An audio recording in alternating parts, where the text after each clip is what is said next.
Bonjour et bienvenue pour ce deuxième jour à La Havane, cette deuxième série du moins, avec le Che Guevara qui se trouve derrière et qui est certainement l'un des acteurs principaux de cette révolution avec Fidel Castro, mais dans le cœur des Cubains, il porte une place particulière, certainement plus importante encore que Fidel Castro. Il est présent partout, sur les t-shirts, sur les murs et tout. C'est vraiment un icône, on va dire, de cette révolution et de cette culture. Donc aujourd'hui, on va vous parler un petit peu de ce qu'on n'a pas forcément vu hier, forcément, afin d'être un peu plus intéressant. Et là, regardez, je vais vous faire voir tout de suite à quoi ça ressemble une grande partie des rues de La Havane. Regardez, on va faire un petit tour. Hop. Et vous voyez là, derrière vous, toutes ces poubelles. Il n'y a rien de particulier à ça. C'est La Havane, il y en a partout, dans toutes les rues, on va dire, sauf au centre, dans la Havana Vieja, c'est-à-dire la vieille ville de La Havane où il y a le plus de touristes. Là, ils font un peu plus attention, pas forcément partout, mais ils nettoient un petit peu plus parce qu'il faut quand même garder l'image, quoi. C'est quand même important de faire voir une meilleure facette de cette Havane. Et donc là, nous allons bientôt arriver, on est toujours, on va dire, dans le quartier populaire de La Havane, c'est-à-dire le Havana Centro, le centre de La Havane, là où je réside. Et tous les matins, là, j'ai choisi de partir, comme tous les jours, un petit peu plus tôt. Et en fait, c'est la meilleure heure pour filmer, parce qu'en fait, on va aller dans des coins où il y a quand même pas mal de monde, où il y a pas mal de mouvements. Et quand on a une caméra avec un manche comme le mien, il faut faire attention, parce que on sait jamais, mais c'est facilement piqué. Et on m'a dit de me méfier très souvent, et c'est vrai que La Havane a une réputation, on va dire, d'être un endroit sécuritaire, où en fait il y a assez peu de crimes et assez peu de vols, sans doute parce que la police est assez sévère sur les contrevenants, mais néanmoins la quantité de crimes, petits crimes de vol à l'arraché ou quoi que ce soit, serait en forte hausse. Et c'est normal, c'est dû à cette situation économique et le fait que les gens ont tant faim. Voilà, ils se laissent aller à ce genre de choses. Donc c'est vrai que le soir, quand vous vous promenez dans ces ruelles tranquilles, sans lumière, rappelez-vous de ça, c'est pas toujours très sécurisant, surtout qu'il y a toujours des petits groupes qui sont assis à droite et à gauche de la rue, parce que les gens vivent vraiment à l'extérieur, pour la plupart.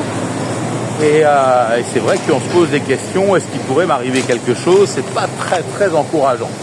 Mais dans la vieille Havane, là où on va arriver bientôt, les choses sont, je dirais, encore plus embêtantes pour le moins. Et alors pourquoi ça? Regardez un peu derrière moi encore un coin de... Vous avez un peu toutes ces poubelles. Voilà, les poubelles, ça fait plus partie des priorités, on va dire, du gouvernement. Et aussi, il paraîtrait que l'une des raisons, c'est qu'ils n'ont plus d'essence pour pouvoir continuer à ramasser ces poubelles. Donc dans le passé, avant le Covid, ils venaient tous les jours pour, on va dire, pour nettoyer tout ça. Et maintenant, ils viennent une fois par mois, voire 2 fois par mois. Et donc tout s'entasse, et je vous laisse imaginer les rats et tout ce qu'il en suit, quoi. C'est pas forcément de bon augure. Donc voilà, là on est dans la rue principale, l'artère, l'une des artères principales, on va dire, au niveau commercial. Et donc on voit des petites boutiques à droite et à gauche, sans grand intérêt pour vous dire la vérité, et qui sont pour la plupart vides. Et alors là, vous voyez, on est devant la pharmacie communautaire municipale du centre de La Havane. Et bon, il n'y a rien dedans, je vous dis bien, il n'y a rien, mais regardez les gens là qui sont là, qui commencent le matin, c'est pas ouvert, et ils viennent déjà pour faire la queue, parce qu'ils espèrent que peut-être un produit qu'ils recherchent depuis tant de temps puisse être disponible. Et on leur souhaite, parce qu'au niveau médicaments, écoutez, c'est vraiment la dèche ici.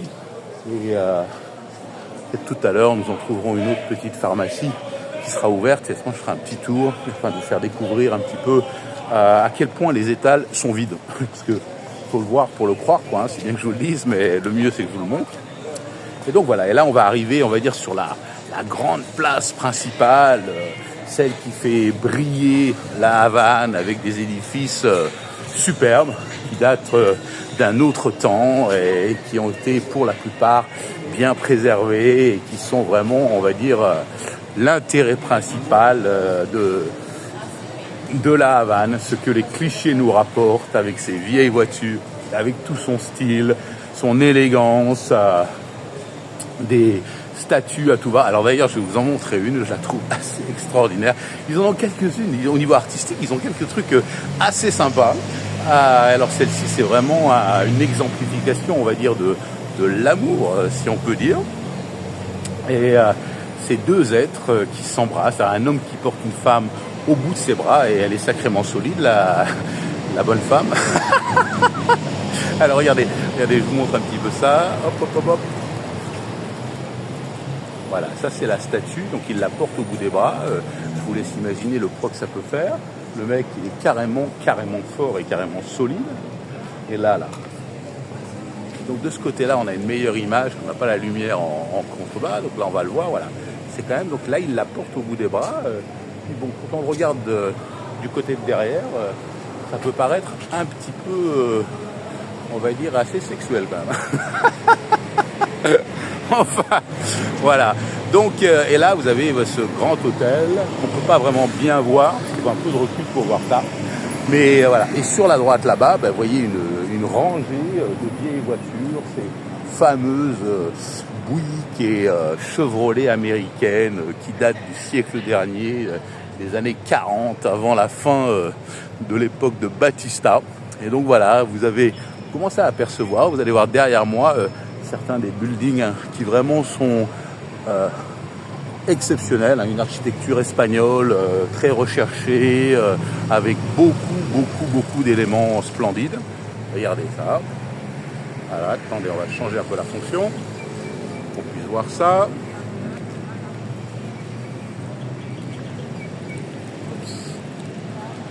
Vous voyez ce bâtiment là? Pas mal, hein, quand même. Hein. Puis ces vieilles voitures, c'est quand même assez génial. Voilà, et là-bas, tout au fond, vous avez le Capitole, voyez, qui est vraiment la copie collée de ce qui se fait à Washington. Comme quoi, les Américains ont influencé quand même beaucoup la Havane. Donc là, on est sur cette place principale qui fait briller la Havane.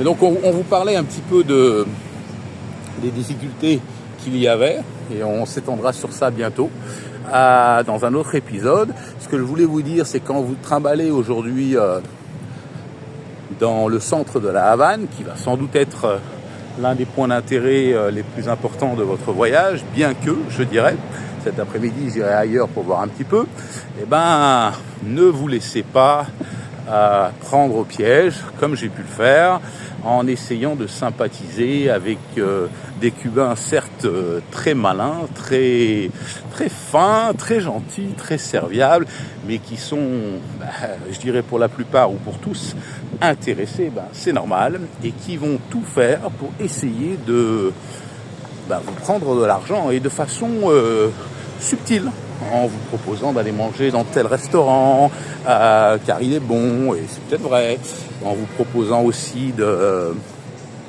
d'acheter telle ou telle chose, ou de profiter de cigares à des prix, on va dire, exceptionnels. Enfin, ils ont tout. Et puis, dans l'absolu, ils vous amènent aux bons endroits. Mais sachez que ils vont venir avec vous, ils vont manger avec vous. Ils vont pas se gêner pour manger largement. Et comme je vous disais que les prix étaient élevés, ça va vous coûter une bonne sanction, vous verrez. Et puis, sachez que sur cette sanction, eux sont commissionnés, puisque la serveuse prend leur nom, ils reviendront plus tard pour toucher leur commission, et j'ai cru comprendre qu'ils touchent à peu près 15% de commission, et ça c'est valable absolument pour tout. Puis ils sont tellement sympas, ou quoi que ce soit, à un moment donné, ils vous expliqueront qu'ils ont des problèmes de santé, de ceci, leur grand-mère ou je ne sais quoi, afin de vous demander est-ce que vous pouvez m'aider pour acheter des médicaments qu'ils vont acheter à des prix chers, et puis sans doute qu'ils en ont besoin, mais ils en récupéreront, on va dire, une commission. Et c'est comme ça qu'ils s'en sortiront. Donc méfions-nous un petit peu des gens qui vous vendent quoi que ce soit sur le bord des routes à la Havane. Il y en a énormément. Aujourd'hui, j'y vais tôt le matin, donc il n'y a personne parce que les touristes ne sont pas sortis et la vie n'a pas débuté. Vous verrez, sinon, toutes ces ruelles sont, on va dire, plutôt remplies de gens qui font ce qu'ils peuvent faire pour essayer de tirer le plus de bénéfices possible de l'étranger qui a des devises. Et donc voilà, ils ont développer un système D. Et ce qui est intéressant, c'est qu'il y a une entraide entre eux qui est très très forte en fait, et vraiment ils travaillent de concert et ils savent très bien que tout le monde va y gagner en se supportant de cette façon. Donc voilà, ça c'est l'autre facette de la Havane que vous ne connaissez peut-être pas, mais qu'il faut comprendre. Donc il y a un petit peu d'insécurité, apparemment rien de grave, mais néanmoins, ne vous trimballez pas avec le téléphone dans la main devant tout le monde. Ne faites pas comme moi en train de faire une vidéo aux heures où il faut pas, parce que là il y aura beaucoup de gens et il y en a bien un qui voudra éventuellement prendre avantage sur vous en m'arrachant ce bras. Et puis ne vous laissez pas piéger par les vendeurs de cartes de SIM card, car ils ont monté un système qui est assez remarquable. C'est que comme les cartes SIM se vendent 35 € dans les établissements officiels pour les étrangers, eux les achètent pour 3 € au niveau national et ont d'ailleurs des meilleures cartes puisqu'elles durent plus longtemps. Et ils vous revendent leurs cartes et vous les achetez donc je sais pas à 25 € en pensant avoir fait une bonne affaire. Et puis quelques jours plus tard, vous verrez que votre ligne est coupée parce que celui qui vous l'a vendu est allé voir le fournisseur de service et lui a dit: j'ai perdu ma carte, j'en voudrais une nouvelle. Et donc il se fait donner une nouvelle carte qu'il va sans doute revendre encore au marché noir. Et c'est ainsi que ce système fonctionne. Donc voilà, c'est le système D. Comment tirer des devises, comment s'en sortir. Et c'est la seule règle qui règne ici. Donc j'espère que ça vous a plu, je vous embrasse très fort, je vous souhaite une super journée et puis on continuera avec une prochaine vidéo, sans doute sur Miramar, qui est vraiment le quartier huppé de la Havane. C'est là où tous les consulats et tous les gens riches vivent, avec sans doute de superbes villas pour nous montrer un contraste de quelque chose qui sans doute sera intéressant. Donc c'est à bientôt, n'oubliez pas de cliquer sur la vidéo avec un petit pouce pour vous dire like, de partager avec vos amis si vous pensez que c'est bien, de souscrire à la chaîne. Et puis laissez-nous un commentaire si vous avez des avis, des informations complémentaires. Écoutez, je me ferai plaisir de les lire et d'y répondre dès que possible. À bientôt. Ciao.